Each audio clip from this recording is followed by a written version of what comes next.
దేవుని స్తోత్రములు. మీ అందరికీ నా వందనములు. ఈరోజు దేవుని వాగ్దానము. పరిశుద్ధ స్థలములలో నుండి ఆయన నీకు సహాయం చేయనుగాక.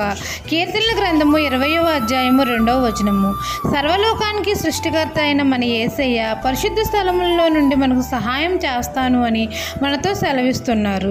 మనం అందరము మన ప్రభువైన యేసయ్యను సొంత రక్షకుడిగా అంగీకరించి ఆయన పరిశుద్ధ రక్తంలో మనం కడగబడి ఆయన మార్గంలో నడిచిన ఎడల తండ్రి మనకు సహాయం చేస్తాడు.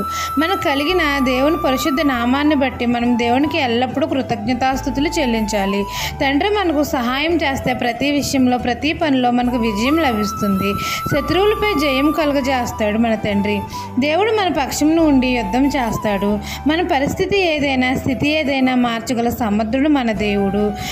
మనం ఆపదలో ఉన్నప్పుడు ఆశ్రయదుర్గమై ఉంటాడు మన ప్రభువు. మన ప్రభువుకు మొరపెట్టినప్పుడు తండ్రి ఆకాశవాహనుడే వస్తాడు. పరిశుద్ధ స్థలముల్లో నుండి ఆయన మనకు సహాయం చేస్తాడు. సియోన్లో నుండి మనల్ని ఆదుకుంటాడు. ఈ దిన వాగ్దానం మీ నా జీవితంలో నెరవేరాలని కోరుకుంటూ దేవుని సువార్త పరిచర్యలో మీ సహోదరి. ఆమెన్.